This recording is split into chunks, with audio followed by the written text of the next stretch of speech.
Update with Sasha Martinengo. And our F1 update, as always, is brought to us compliments of Pirelli and Tiger Wheel and Tyre. F1 is about high stakes and high pressure, so it makes sense that they are fitted with Pirelli tyres. The 2014 tyres have been optimized for better grip, stability and handling, giving teams better performance in wet and dry conditions. Between now and the 13th of September, you stand a chance to win a thrilling trip for two to the 2014 F1 United States Grand Prix.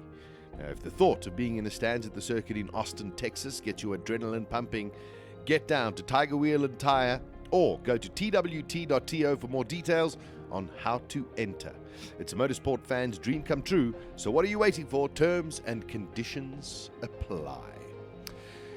On Wednesday night on Absolute F1, I gave a little reading that was posted all over Twitter and Facebook, and it was written by a numerologist, and it all had to do with the number 7.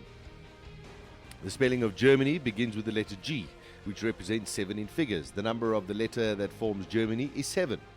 Germany was in Group G, which represents 7. Germany played 7 matches in the tournament. Group stages 3, round 16 1, quarterfinals 1, semifinals 1, and then the final one. The final match was played in July, which is the 7th month of the year. The final scored by Germany 7 minutes before the end of the game. At the group stages, Germany scored 7 goals to qualify from the 7th group. Germany versus Portugal, 4 goals. Germany versus Ghana, 2 goals. Germany versus the USA, 1 goal. Add it all together, you get 7. Germany scored 7 goals against Brazil. And then the final goal for Germany was scored by Götze. And his letter starts with a G, which is 7. So I said, watch out for 7, because I also mentioned on Absolute F1, Michael Schumacher won 7 titles. Well, isn't it quite amazing that Nico Rosberg won the German Grand Prix yesterday, and his number of his car is 6, and he came first. 6 plus 1 equals 7. Amazingly, he is now 14 points ahead of Lewis Hamilton, which is 7 times 2. Anyway, that's irrelevant. What a race yesterday. Let's not be fooled. There wasn't going to be much of a chance that anyone was really going to challenge Nico Rosberg at the front of the race. Now, on Saturday in the qualifying, unfortunately, Lewis Hamilton set a time in the first part of qualifying, but thereafterwards tried to set up another time and unfortunately had a brake failure in qualifying, doing about 180 kilometers an hour. He had slightly bruised knees, but he got out of the car fine, but unfortunately didn't manage to participate in the rest of qualifying. So there was going to be a couple of issues. Number one, he was either going to start from 16th position, but Mercedes decided to change his gearbox, so he got a 5-place penalty, which pushed him back to 20th on the grid. There's a couple of things we need to just remember about this, and something where I think the other teams could have actually taken the FIA to task. Both Mercedes-Benz cars, because of the brake failure to Lewis Hamilton, had their brakes changed. Now, I must just tell you, that is against the regulations, because they changed the type of brake. Had they used the same brake that failed on Lewis Hamilton's car, there wouldn't have been a penalty. But the FIA gave them dispensation to go and change the type of brake on both of the cars, which would have meant, in effect, their penalty should have been that both of the cars should have started from the pit lane. But that's for another story. Anyway, the race started. Fantastic start from Nico Rosberg and Valtteri Bottas, as well as Jenson Button and Fernando Alonso. But going into turn 1, and yes, it was a racing incident, but I still go with it that Kevin Magnussen for McLaren pushed a little bit too hard, should have yielded and given a bit more space to Felipe Massa. That didn't happen. Magnussen went into the side of Massa. Massa rolled his car. It looked far worse than it was. Felipe Massa, 3 Grand Prix now, has had a nightmare when it comes to crashes. Of course, we saw it in Canada, we saw it at Silverstone, and now we saw it again yesterday at Hockenheim. Danny Ricciardo managed to miss all of the litter that was on the track, but he dropped all the way down to 14th position. Lewis Hamilton was on a charge. He was already up to 13th place up to 14th place behind Danny Ricciardo up after the second or third lap. The safety car was out, they cleared everything up, and then everybody went racing. Hamilton and Ricciardo had a terrific scrap racing against each other, and at this stage, Nico Rosberg was lapping at about 0.7 of a second faster than anybody else. Then there was some brilliant racing and not so brilliant racing. Danny Kvyat was a bit over-ambitious. He tried to pass Sergio Perez. They were having a great scrap, but he managed to spin himself out. There was no damage. A little bit later on in the race, Danny Kvyat's car, unfortunately, burst into flames, which is something very, very rare in Formula One. They managed to put the fire out very, very quickly. Very efficient marshals. Then we had this terrific dice. It was Danny Ricciardo, Kimi Raikkonen, and Lewis Hamilton. Danny Ricciardo put a very sneaky move up the inside of Kimi Raikkonen. I think he was sleeping, Kimi. But then he woke up afterwards, and then he held off Lewis for a couple of laps. But his tyres eventually died, and Lewis managed to get past. Lewis Hamilton managed to get past Danny Ricciardo as well as Kimi. It was just brilliant, brilliant racing.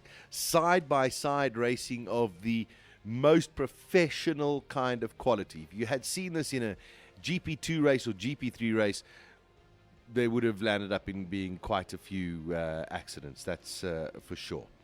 Then it was Fernando Alonso and Sebastian Vettel. Don't forget, they had quite a few moments and quite a few words to each other at the British Grand Prix. And there's a fantastic photograph around where you've got Kimi Raikkonen boxed in the middle with Fernando Alonso on the left-hand side and Lewis Hamilton on the right-hand side. Sebastian Vettel on the right-hand side. It was brilliant, brilliant, brilliant racing. And eventually Kimi Raikkonen got passed by both Alonso and by Vettel, and Vettel eventually managed to get the better of Fernando Alonso. Later on in the race, Hamilton was on a different kind of strategy. Bottas passed him again for second position. Lewis had to stop one more time, and once Hamilton pitted, it was now him versus the likes of Valtteri Bottas to get that second position. Hamilton attacked, and he did whatever he could, but he just couldn't get the better of Valtteri Bottas. A brilliant strategy and brilliantly driven from the young Finnish driver to finish second on the grid. There were two incidents that was one incident that I think is going to, well, it's going to play on Lewis Hamilton's mind, that's for sure.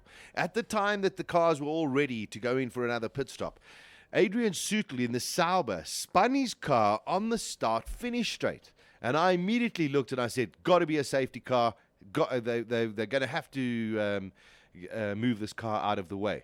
Strangely enough, no safety car was sent out. Now, this was at a critical time of the race because had the safety car come out, Rosberg, Bottas, Lewis, Alonso, Vettel, Ricciardo would have all come in and put on their last set of tires. They would have all been on the same kind of tires.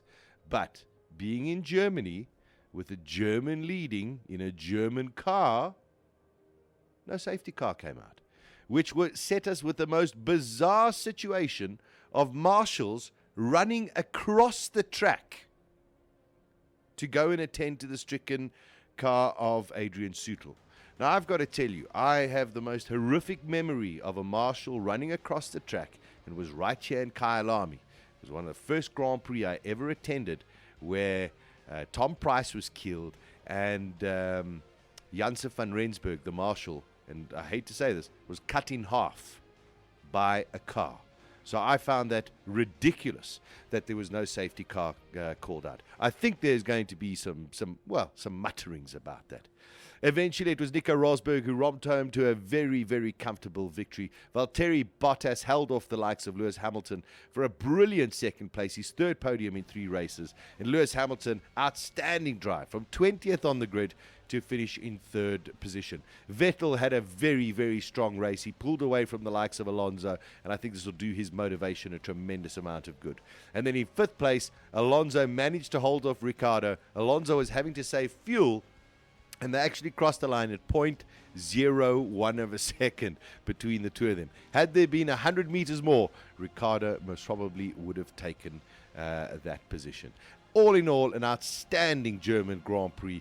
And now the championship is 14 points between Nico Rosberg and Lewis Hamilton. We move on to Hungary this coming weekend, and I tell you, it is going to be exceptionally exciting.